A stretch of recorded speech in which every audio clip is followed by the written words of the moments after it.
자, 여러분 보게 되시고 반갑습니다. 자, 힘찬 박수 치신 분에게 29회 시험에 합격의 영광이 있기를. 좋습니다. 근데 점점 빠지시는 것 같아요. 어째? 아이고, 제가 항상 얘기했듯이 처음에 처음 마음들은 어디 가고. 자, 여러분 교재는 오늘 118페이지입니다. 그래서 118페이지 오늘 펴시고요. 등록면허세 납세무자 및 과세표준인데 펴놓으시고, 우리 지난 시간에 배운 것을 복습을 한번 해보겠습니다. 지난 시간에 여러분 취득세 세금 계산 어떻게 할 것이냐 배웠습니다. 그래서 과세표준 어떻게 결정하느냐 배웠는데, 취득세 과세표준은 신고 납부하는 세금이니까 납세무자가 과표를 결정합니다. 과세표준을 원칙적으로 취득 당시 뭡니까? 신고하는 가액이 과세표준입니다. 그래서 원칙 취득 당시 신고하는 가액. 근데 예외적으로 지방세, 과세, 시가 표준액이 과세표준이 되는 경우도 있죠. 어떤 경우에 그렇습니까? 납세무자가 무신고하거나 또는 신고서에 신고 가액의 표시가 없거나, 이것도 이제 무신고하고 똑같이요. 무신고 또는 또 납세무자가 신고했는데 지방세, 과세, 시가 표준액보다 낮게 미달하게 적게 신고됐다 그러면 불성실 신고했죠. 그래서 지자체장이 다시 과표 결정하는데 무엇으로 결정한다?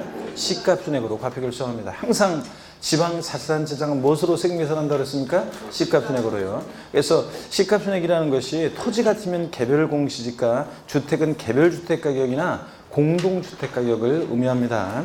그 다음에 언제나 항상 시가표준액보다 높든 낮든 사실상 취득가격을 과세표준금액으로 하는 경우도 있습니다. 그렇죠, 여러분들? 자, 머리글 자를 따서 객관적인 취득, 어떤 경우에? 국수, 공판법, 부에 그렇습니다. 왜 마지막에 부 이렇게 고기를 꺾냐면, 부동산 거래 신고에 관한 법률에 의해서 신고서 제출해서 검증받은 취득의 경우 객관성 있죠? 자, 그래서 취득 시기에서 한때는 사실상 잔금 지급일을 취득 시기로 했었지만 헷갈린다고 부동산 거래 신고에 관한 법률에서 검증받은 취득의 경우에도 어느 때를 취득 시로 한다? 취득 시기는 계약상 잔금 지급일을 취득 시로 한다고 그랬습니다. 사실상 잔금질이 아니라. 그다음에 그렇잖아요, 여러분들. 고기 밑줄 걷어요, 여러분들이.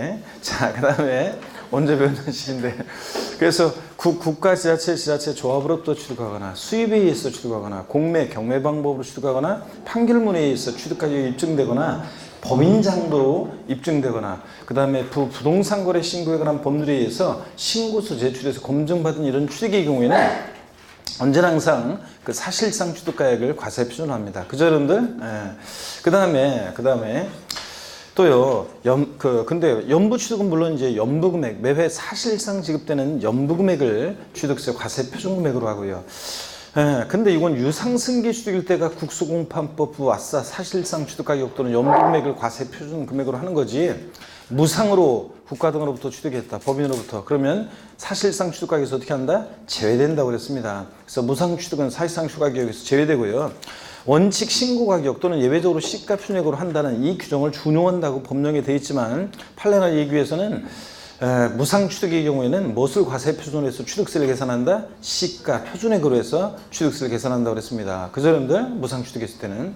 하여튼 사실상 취득에서 제외되고요. 그 다음에 여러분요, 부동산을 취득할 수 있는 권리, 여기 이제 분양권을 생각하시면 된다고 그랬어요. 분양권 같은 거, 부동산을 취득할 수 있는 권리를 타인으로부터 취득한 사람이요.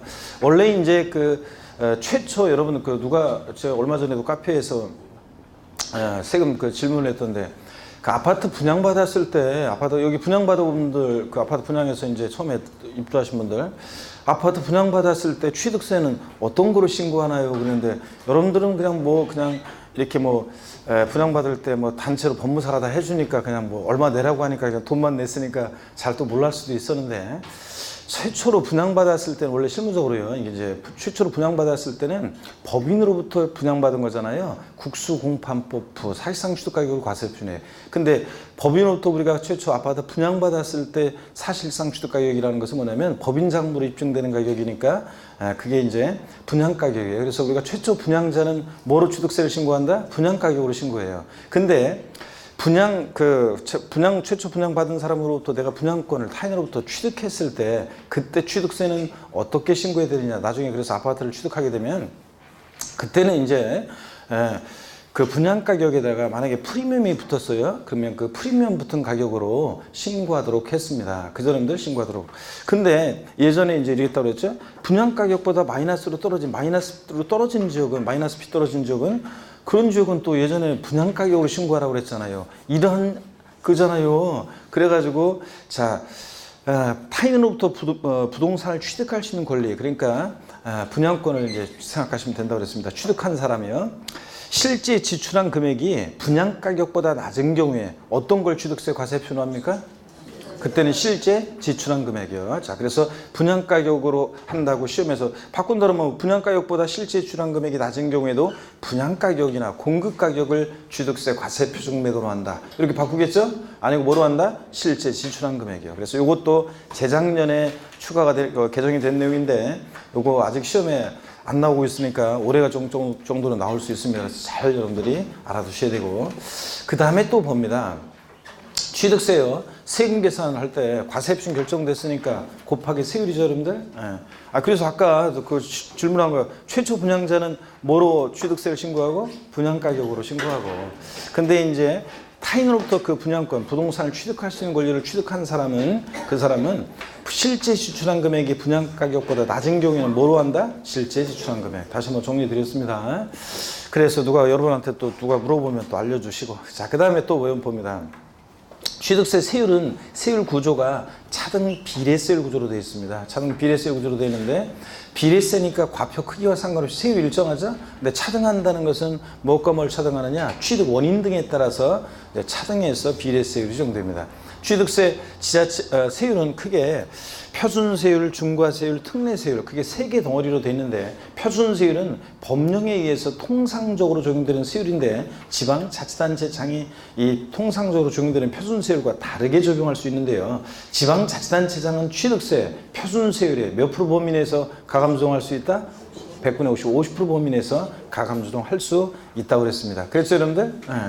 그 다음에 취득세 표준세율은 취득 원인 등에 따라 다양한데, 우리가 구체적인 세율 암기는 이제 3, 4월 과정부터 3월 달에 제가 이제 스토리텔링으로 암기할 수 있도록 도와드리고요. 오늘은 그냥 이번 수는 한번 쭉 살펴봤어요. 뭐 상속으로 취득했을 때, 무상으로 취득했을 때, 원시 취득했을 때 쭉 살펴봤는데, 꼭 기억할 것은 유상승계 취득이요. 매매, 교환, 공매, 경매 같은 유상승계 취득의 경우에 농지를 매매, 교환 등으로 유상승계 취득했다. 취득세 세율은 몇 프로입니까? 3%, 1천분의 33%가 적용됩니다.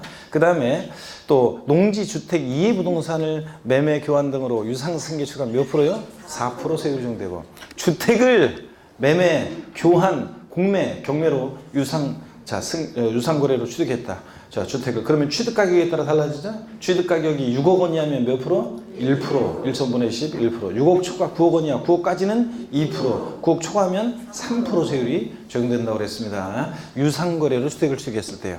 그 다음에 여러분요, 이런 것도 배웠어요.